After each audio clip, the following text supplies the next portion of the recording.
and welcome back to the EZNZ Podcast. This is our second week. We had so much fun doing week one that we come back and do it again. It was awesome. I've just been excited to get into this one and hear more from you guys as well. It was great seeing some comments posted. It was great seeing some reviews just happen. Yeah, absolutely. When we come up with these grand ideas, we always do it in the hope that you guys will love it as much as we love it. Yeah. We've done all kinds of things where essentially we're just sitting in a room talking to ourselves. But it goes out there and you guys are listening somewhere. So welcome. Thank you for joining on. Thank you for listening in. We absolutely appreciate you guys. And we love your feedbacks. We love your comments. And the question of the week this week has actually come from one of our comments. So thank you so much, Jay, for jumping on and getting in nice and early. And this question is such a good question. It's a great question. We've been thinking about it all day trying to get a good answer. So we hope we do your question justice, Jay.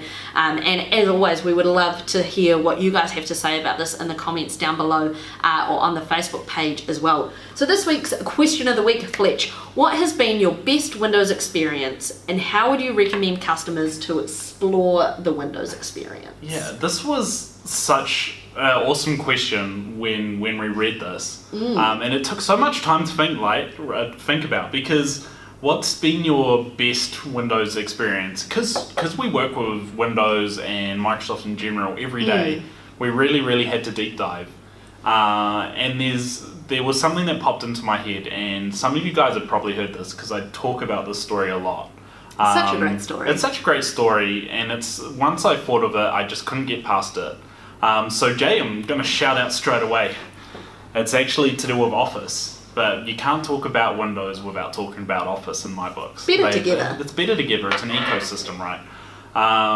So I'll crack straight in. I won't waffle on anymore.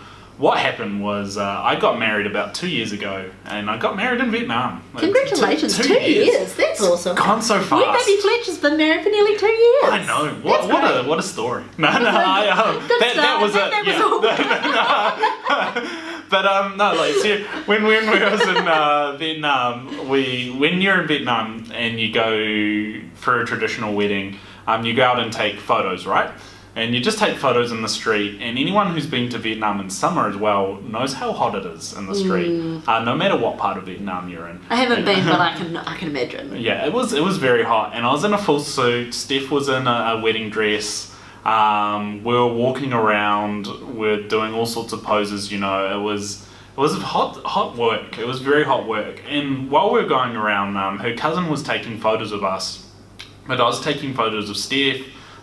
Doing a good old selfie, all on my phone as well, because I wanted that instant memory. I wanted to show my mates who had taken the time to come over and spend time with us in Vietnam as well, what I've gotten up to that day and how awesome it was and how much fun it was. And photographers always find the best locations, right? They do. I just love looking at wedding photos and stuff, because you're like, I don't even know where that is, but it looks amazing. It was great fun, and we picked a day where the streets were actually closed, so it was a great day for it. So as you can imagine, I was pretty happy with my photos as well. Not as good as photographers, but I was pretty happy with mine too. And we finally had a break. We sat down at a coffee shop, which are all over the place in Hanoi. Grabbed a nice coffee to cool down on the hot day, and I thought, hey, I'll check out what photos I've taken on my phone. I'll show Steph, my wife, about them.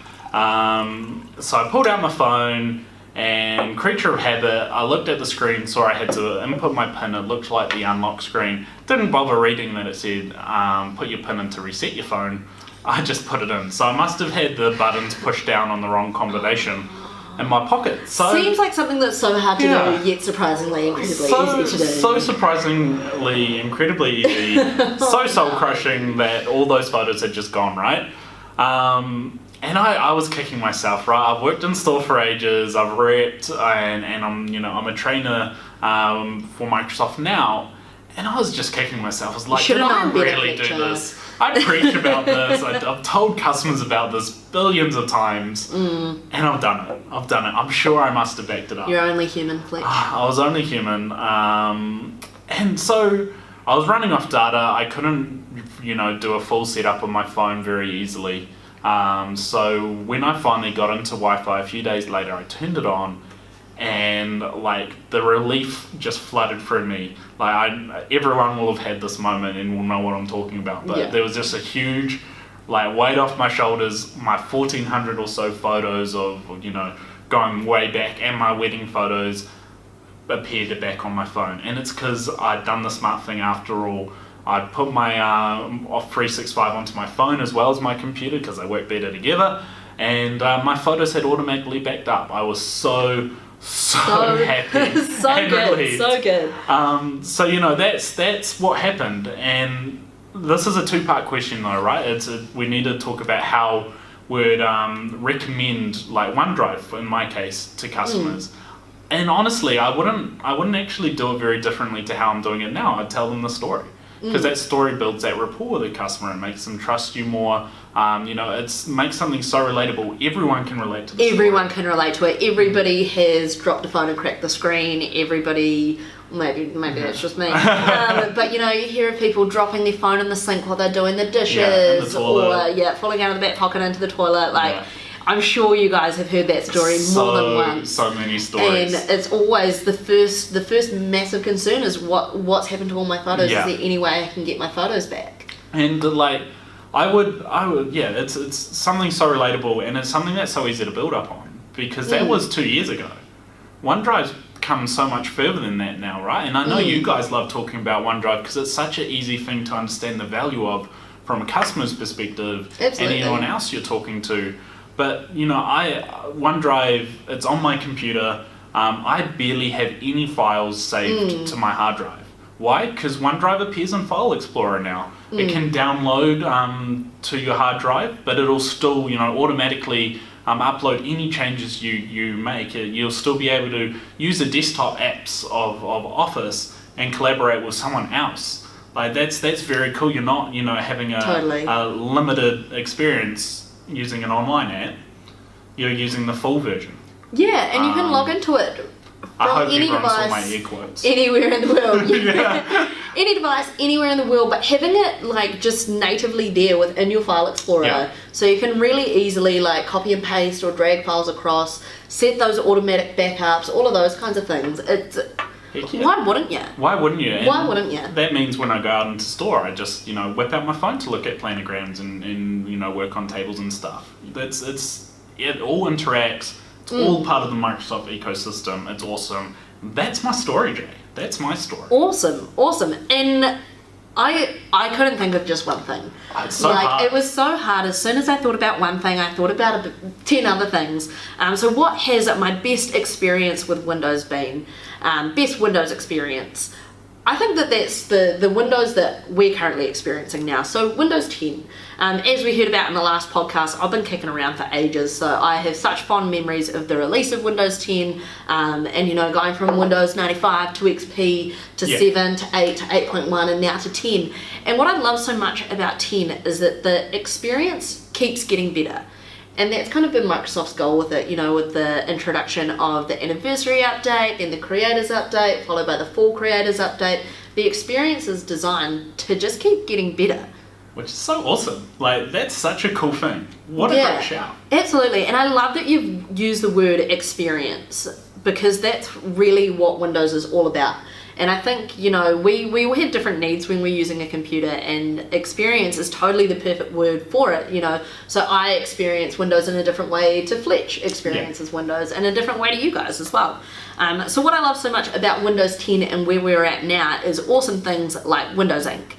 I love being able to write on the screen, to highlight stuff, and to kind of have that hands-on, intuitive, super nice and easy. But a favorite part of my Windows experience is the start menu and how it is now. It's really brought in everything that we all have known and loved about Windows from all previous versions of Windows as well. So I'm big on the personalization of Windows. And those tiles on my start menu. So basically all my tiles that I have are Photos, Spotify, and then the Office suite, because that's what I use every day. So it's nice and easy. It's just right there. You know, I like the live tiles rolling, so Spotify updates me on new tunes that have come out. Send you pictures. Yeah, all kinds of things. but all of my pictures are pretty much like welcome to the family stuff. So our cool little photo shoots around. I'm sure you guys have seen the welcome to the family competition over on our Facebook page. So like some of the, I like those photos. I'm proud of those photos we've done. We had great time making just imagine me and Fletch out in the wild, carrying around 3 different Surface devices, taking photos of them. With a chili bin. Like, instantly those photos are hilarious, and the production value of them is high, and everyone we loves look it. like I can just tell crazy people. Yeah. So yeah, the start menu, having those tiles, having the ability to have live tiles as well, check my emails as they come up, check my calendar as things come up, because I'm a forgetful lass, but as well that text-based menu, everybody really sang and wanted it back. So the text-based menu, instead of being a maze as it once was, is now in alphabetical order, which is awesome. So that's helpful, that's a good point of reference, but I know that this is your favourite thing, Fletch. I could feel you building up to it. Do you want to share it? I don't want to steal your fun. Okay, you go, I'm going to continue I will going. probably steal it later. In the start menu, my favourite thing is what you do is you hit the Windows key and that brings up your start menu for you. If I'm looking for something specific, say Microsoft Word, I can just type in Word and it comes up for me. Oh my gosh. So easy, and I think that that's one of those things that, you know, I hope all of you guys know about it. I hope you've been using it because it's so intuitive, so easy, and not only does it search through your applications, it can also search through your files and anything else saved on that device as well. So it's a really nice and easy way to interact. You knew I was going to say something. I just can't help it. I can't couldn't help steal it it from you completely. But like from my experience, you know, being on the sales front, like this. You can't beat this when it comes to expressing how easy an operating system Windows 10 is to use, like how anyone can use it. You know, like you guys will have technophobes coming into store. Totally. And I find this one feature, regardless, will calm anyone's, you know, technophobe fear. Absolutely, because what's easier than just being like, I need to find this. Yeah. Let's type for it. Like I don't know computers, you know, like you'll get that, like I don't know that. Like this, I don't want to do that. I want it to be easy. Yeah. Please tell me it's easy. So just hit the Windows button and literally type anything you want to find that's on your computer in. It's so simple.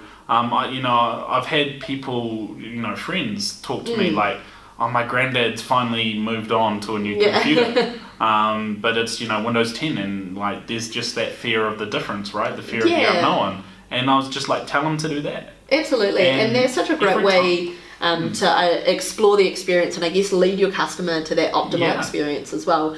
And the search functionality across Windows and everything is amazing. It's greatly improved. So not only can you do that within the start menu, you can do that within the settings as well.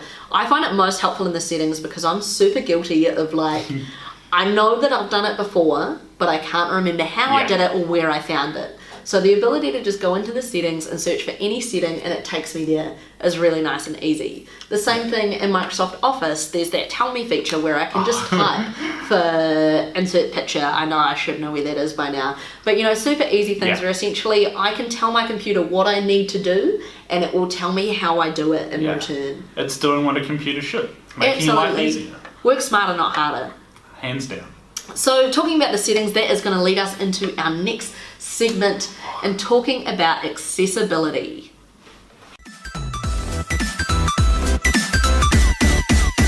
So just in case you guys have missed it, we have been really guilty of not shouting out the accessibility features within Windows anywhere near enough. There's so many inspiring stories from individuals, and we're going to share a couple of those with you guys today. But this very much comes from a place of Microsoft's mission statement to empower every person and organisation on the planet to achieve more. And this quote up behind us is great, saying always focus on your customers' abilities rather than their disabilities, which is so important for whoever you're talking to in any kind of context. Yeah, and it's one like genuinely awesome reason to work for a company like Microsoft is because they really very, very much believe in their mission statement. You see it pouring through, like accessibility is across Windows, Office, every feature of Microsoft itself, or right across the ecosystem, and we'll give you tidbits on the different places it is over the next few podcasts. But also these really inspiring stories. And, you know, that quote, focus on people's abilities rather than their disabilities, really will come heavily into it, and we will tell you how through these stories. It's also, the segment's kind of like the Hannah Don't Cry segment. Yeah, so there are... Try punch in the face. Sorry, another one straight in the face. Yeah. So there are some awesome videos to go along with these stories, and we're going to explain it to you. The reason that we can't show them to you is because I do cry every time.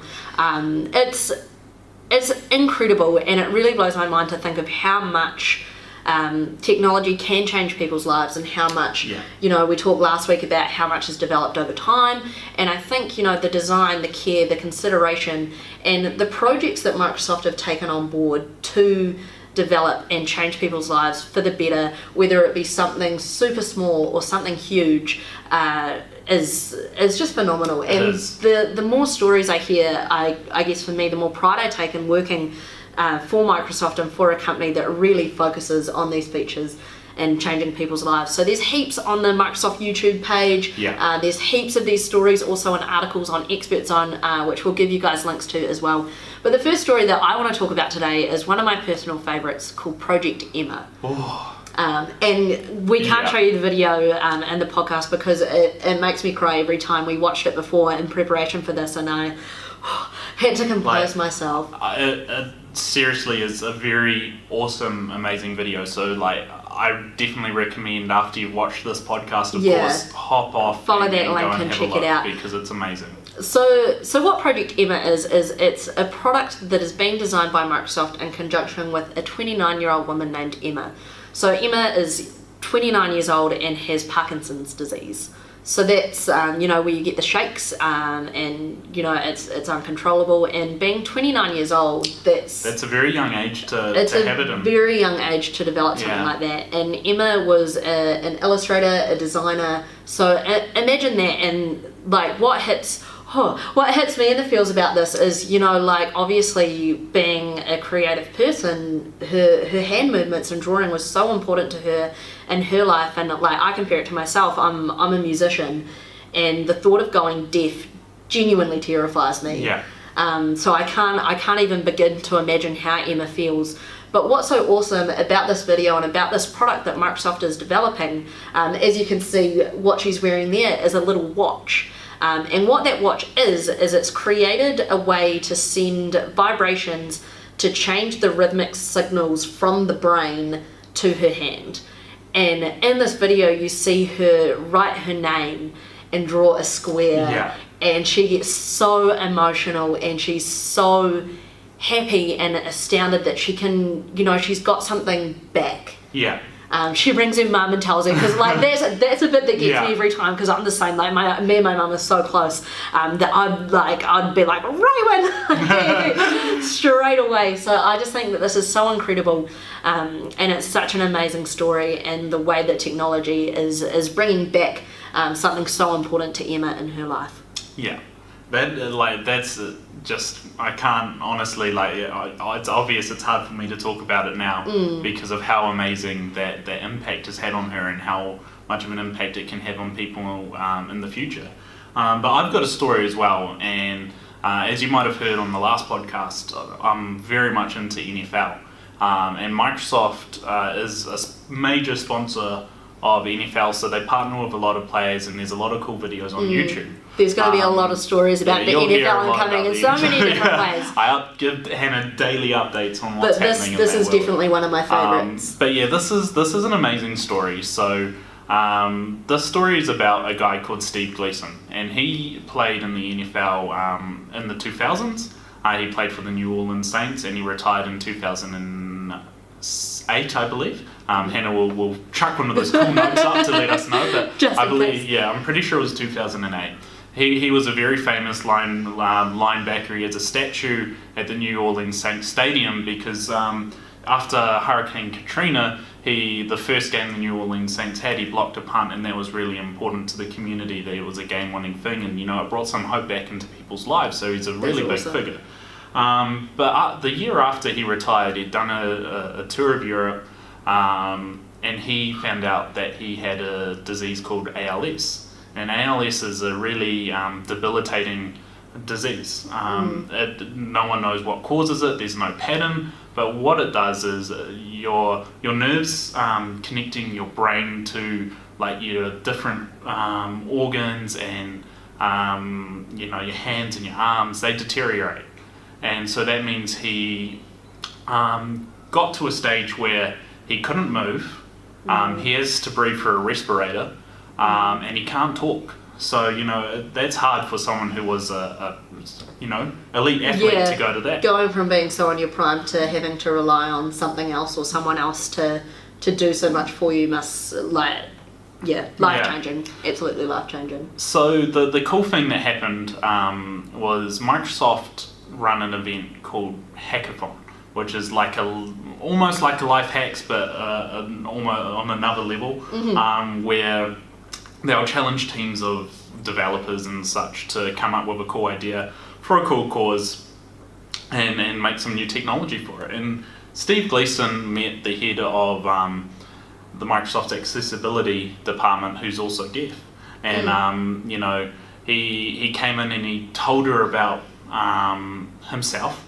And he was actually by this time running his own charity for other people with ALS. And she ended up, they really clicked. She clicked with his whole family, and she asked him, like, what would you want to achieve if we could make your technology?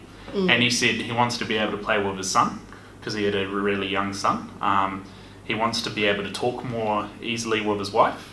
He wants to be able to move his wheelchair without having to worry about someone else, so move it independently, and power on and off his Surface.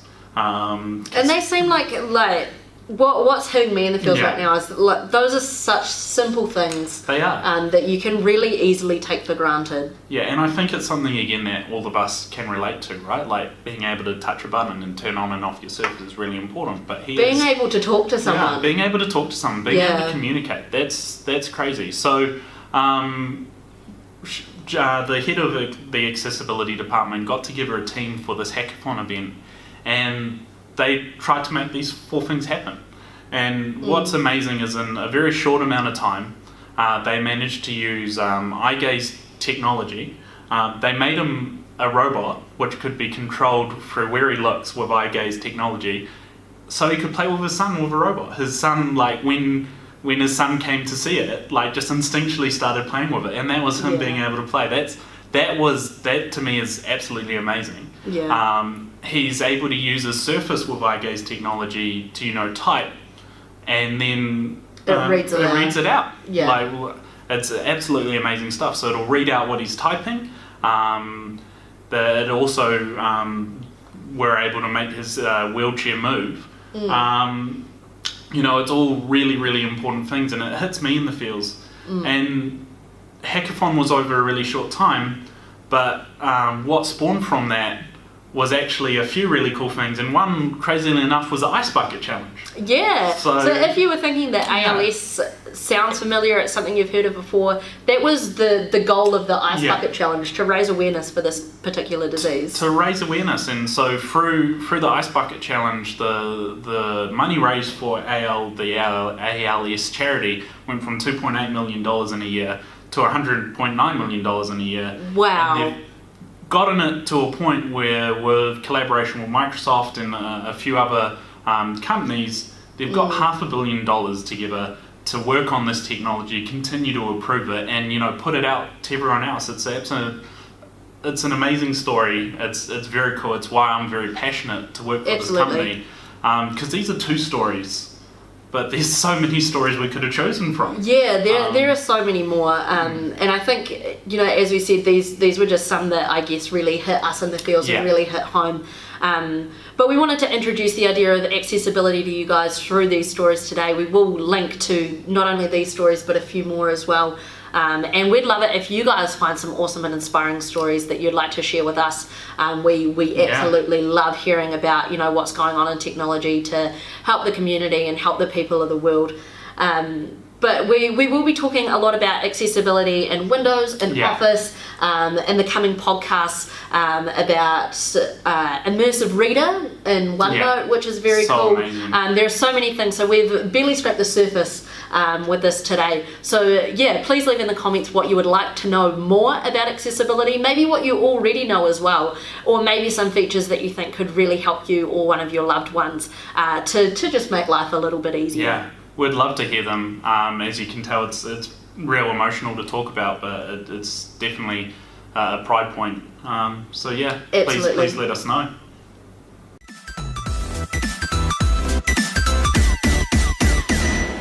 Alright, so for our next segment, we're going to be talking about some of our favourite things, and we've got a special guest here to join us. Hello, thank you. I'm pretty excited to be here. My name's Jono. I used to do training with these two lovely people in the evangelism world, so some of you may recognise me, but I'm now doing PC accessories within the Microsoft family as a category manager, so I live and breathe it. It's my favourite category for a reason. And I'm excited to be here to be able to talk about some of them here with you all today. Show them in action as well, which we're looking forward to. Yeah. What's up first, Jono? So we want to kick it off with, one of the things that we find in stores when we get feedback on products. So this is both at your store level with retailers like yourselves, but also customers as well, is that the wireless display adapter, once people understand what it does, how it works and what it can do for you, it's one of the most favoured accessories that we have. It's one of our premium ones. RRP is $109.95 in stores at the moment. You guys all stock it. It's stocked in your stores. And essentially what you get out of the box is you get this beautiful wireless display dongle. Snazzy looking bracelet. Very nice. It's got the Microsoft logo on it there. It detaches like this and you get a cord about this long. If you need a bit more length, you can have an extender on here as well, which is quite useful. But it essentially has two connectors. One of them is an HDMI connector, and the other one is USB. Now the USB is used solely to power this device. Okay. So you plug the HDMI connector into a display, most likely a TV that you have at home. You plug that in, and a lot of the more recent TVs, they do have a USB connector in there as well. You have things like the extender to be able to plug it into a device if your TV does not have USB, but it does need USB to work because of the power. Once they're both in, it will light up, and this is essentially an HDMI cord without the cord. Hence the wireless display adapter. So they knew what they were doing there when they came up with that name. But creative, masterful. Very much so. The reason that I called that out is because it doesn't rely on the internet to function. Okay. You don't have to utilize a specific app. You don't have to be connected to a network. Your devices do not have to be on the same network. It creates a wireless connection between this and whatever device that you are connecting with it. Awesome. So how would I connect, Jono, from my PC to the wireless display? What a great question. So it's really simple with a Windows 10 device. So you swipe in from the side on there. Once you do swipe in from the side, you'll see something in the Action Center called Connect. Once you hit Connect, it comes up with a list of wireless devices that you can connect to. Easy. As if you're doing it, as if you're connecting to another wireless device. You tap on the one that is named as yours, and it will show that on whatever display that it's plugged into, so you'll know that it's yours. Easy. And you just hit Connect, and you're in straight away. I think that's really cool as well to have Jono actually come and talk to us about it, right? Because we've talked about a few things today which we haven't shouted out as best as we could. And I think the wireless display adapter is one of them, because when I was in store personally, there's a few things around which are similar, but they don't do what this does as well as it does. And having Jono actually explain, the differences, not having to be connected to the internet and stuff, that's huge to customers, right?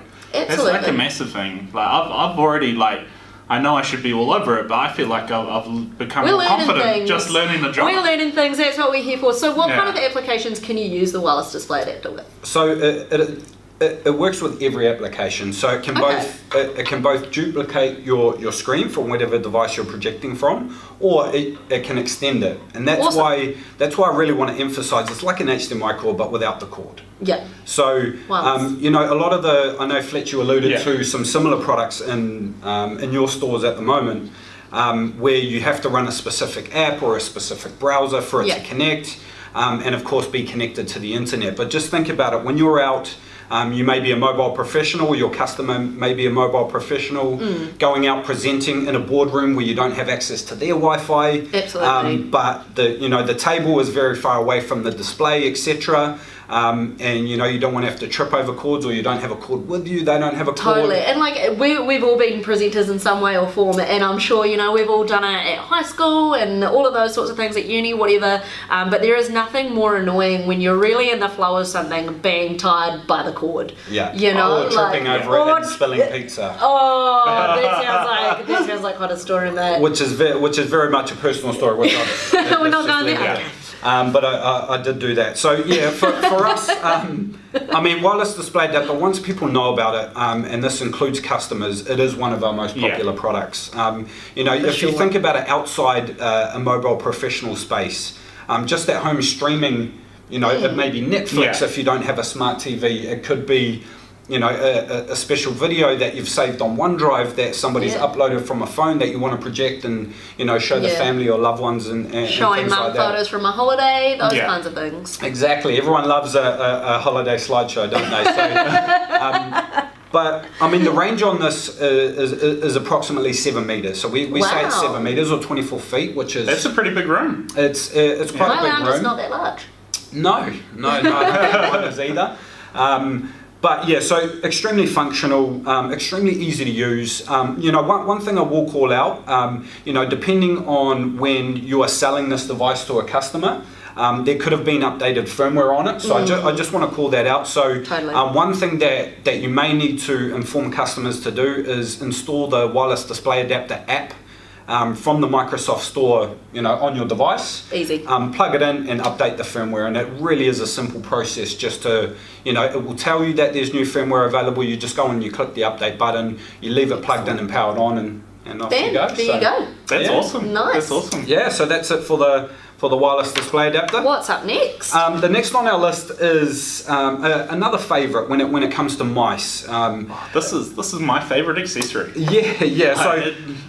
Fletcher is currently rocking this, which is the Arc Touch Bluetooth mouse. Yeah. It's the previous generation of the latest Arc mouse, which we also have here today. And I wanted to utilise this time to sort of show them, if you haven't seen them outside of the box, or definitely side by side, and be able to see what the differences are. Yeah. What makes them awesome? Well, I think one of the main differences, obviously, the look of it. So if you look at the two, the one on your left here, it obviously has a scroll button in the middle and gives sort of a haptic feedback when you scroll. It makes a sound as well. It does. It does. We got mixed feedback on that, from customers worldwide when we sort of wanted to ask about that. So we removed that in the new one. There is no middle button. It is just one large surface. You can scroll horizontally and vertically, awesome. which is pretty exciting. You'll notice that this one is black, or they're both black. There are two versions that you may see in your store. One of them is a grey, cobalt blue or burgundy, and that's the Surface version. This one is the PCA version, which is black. Excellent. And colour, we just want to give people a choice. Spice up your life. What Absolutely. I was wanting to say is sell the black one for him. Sell the black one for me. No, absolutely not. No, sell the right one for the customer. But it's a great way to match up with type covers. Hannah's got a black type cover on her Pro, but you've also got burgundy and platinum in totally. stores. So, use that for customers to be able to personalise. If we look at the technology though, on the back side, there's sort of a rippled effect, because if you haven't seen this happen before, as soon as you snap it, it essentially turns on the mouse. So in its flat state, they're both turned off. That's what I love so much about it. Cool. Like, there's nothing more annoying than having this mouse. I use the Surface mouse every day, but when I have it in my bag and I'm just using my trackpad, sometimes it can interfere with my device.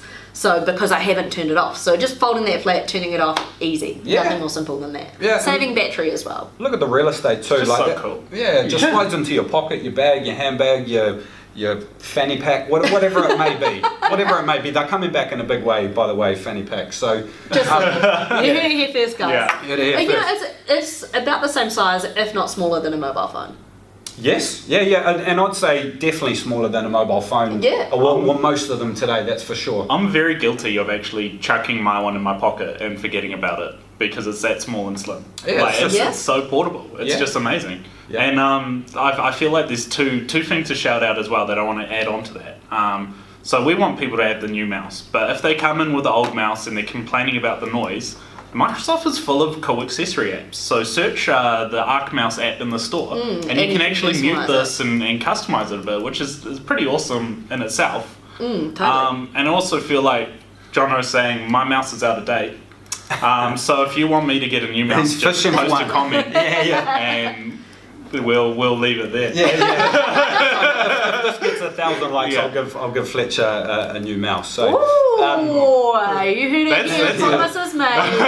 1,000. So yeah, the subtle differences. I mean, essentially, it still very much is, the same platform or design that the older one was, but we've made a few.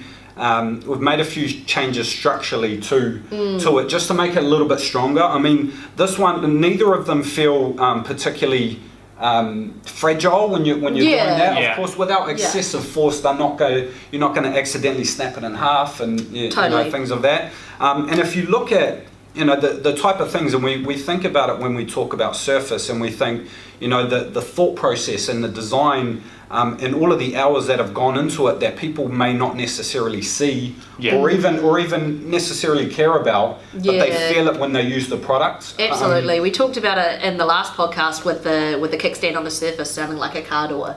Like all of those little things, there are so many, and and the hardware and the software, and and accessories as well. Yeah, and it's passion in the designers. And Totally. one of the things in this is you'd look at a traditional mouse would have, I'd say, nine parts inside it. A traditional one, of course, it scales up. This one has, take a guess how many.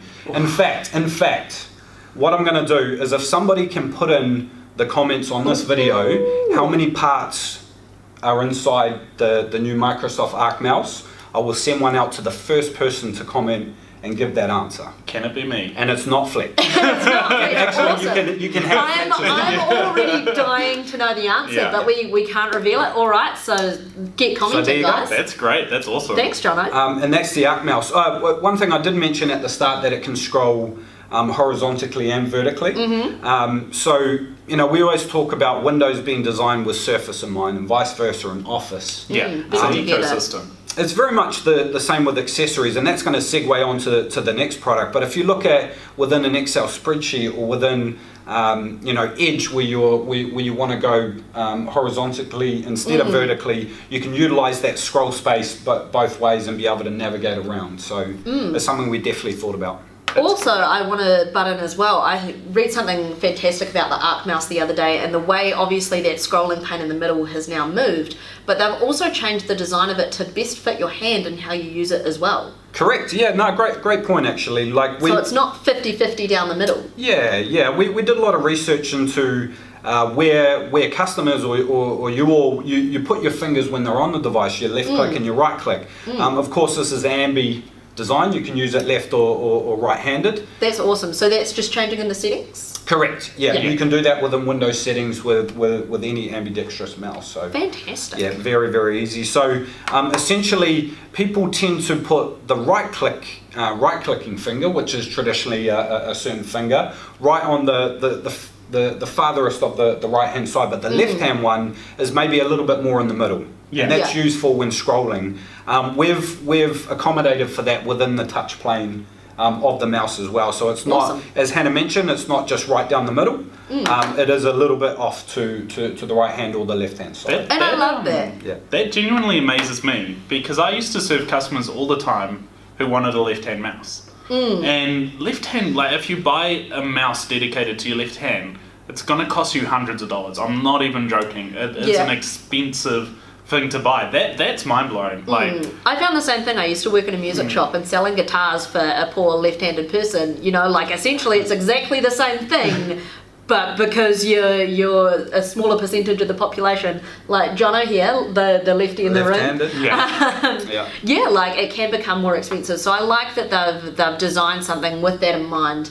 And they've taken the time, as we were talking about, you know, with that design to really look into how people are actually going to use this and how to make it more awesome for what they're using it for. Yeah, and that, as well as the amount of components, the amount of sheer components that go into this, those are the type of things that make these premium accessories. Yeah, it's why it's my favourite. It's just a wow product. Product every time. And you can win one, you know, if you're viewing now, you can win one by telling us how many parts we use in our mouth. Excited. I'm so excited. Get in there, guys. All right, Jono, what is lucky last? Okay, lucky last, maybe the best for last. It is the Microsoft Modern Keyboard. And I just want to hold it up to the camera there, zooming in and out.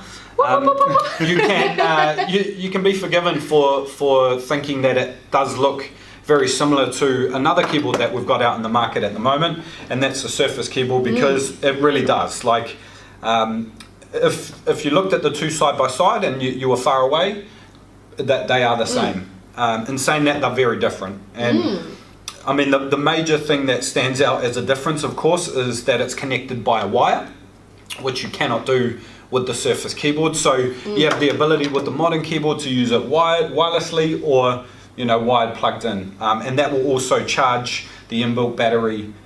So you can use it on the go, or you can use it plugged in when you're at your desk as well. Fantastic. What kind of cable is it, Jono? If you were to lose it, is it easy to replace? That is fantastic. It uses micro USB. Easy. Very common cable, affordable if you do lose it. The one that we've got in there is a good quality one as well, and it matches the colour scheme, which is always nice. You want it to look good.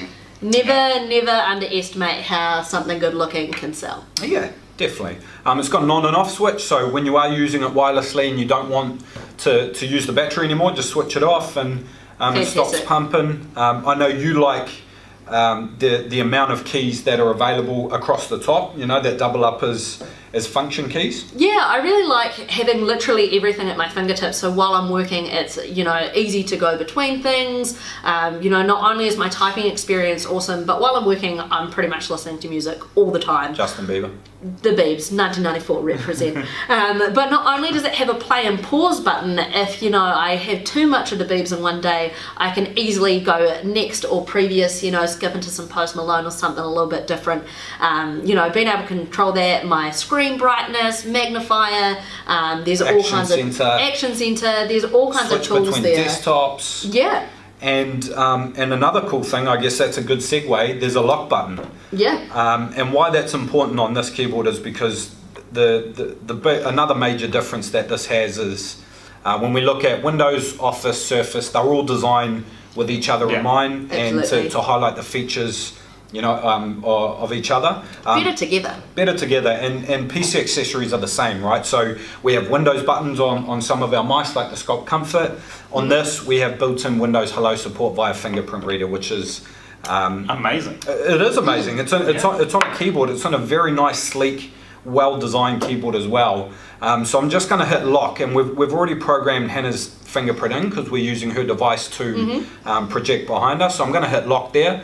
And that will lock down the screen. She's reaching over, and the amount of time it takes to sign back in, it's quick. It was even quicker than that by the time it switched over to the rear display as well. So yeah, super nice and fast. So we're not missing anything out by putting in that fingerprint scanner either, which is super important. Yeah. So we haven't removed a button per se. So on the Surface keyboard, you've got two Windows buttons, one on the left and one on the right of the space bar. The one on the right is now the Windows Hello button or the fingerprint reader button. So you push it down. It's very similar to if you have a phone that uses Touch ID. Yeah. So you know you program it in. You look at different angles. So it doesn't matter.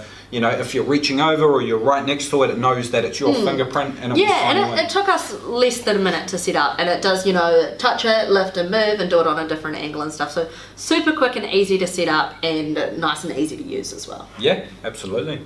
So I mean that's not all that we have that is new for the PC accessories category, but I do want to come back. So I wanted to save a couple of things, and if you will have me back, and if you guys enjoyed seeing and hearing a bit more about it, then we can look at some other products as well, and we'd love to know what you guys would like to see out of the box if you don't get to see it in store. Yeah, definitely. Like, it's been absolutely awesome having Jono on the podcast. I always learn something from him. He turned me into a keyboard connoisseur. So like, let's shout out in the comments below what you want to know from him next time. Like, is there anything about our Microsoft PC accessories you want to know, or like how you qualify?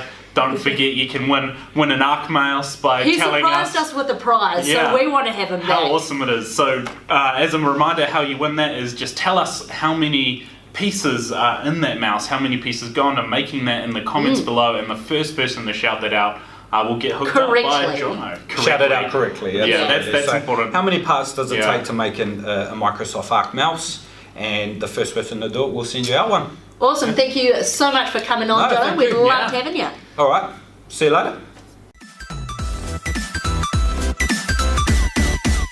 Thank you guys so much for coming on this journey again with us. We've had quite a different podcast to last week. It's been quite different, but I think I like this, hitting you in the feels vibe that we've got across here. It makes it very, personal, and it's quite cool. Even though I don't know, I don't see you guys listening to it in a weird way, it makes me feel very connected to you guys who is listening. Absolutely. And for this podcast, we talk about what we're interested in, what we like, and what we want to talk about, essentially. So as we did last week, we very much want to extend it to you guys. What would you guys like us to talk about? What would you like to hear the discussion be on next week? Always remember the question of the week. So Jay's question for us this week was, what was your best experience with Windows, and how would you recommend customers to explore the Windows experience? And we'd love to hear what you guys have to say about that as well. Keep them coming. Jay, if you've got another one for us, hit us in the comments, or anybody else, please let us know. Thanks so much once again for coming on this podcast journey with us, and we'll see you again next week.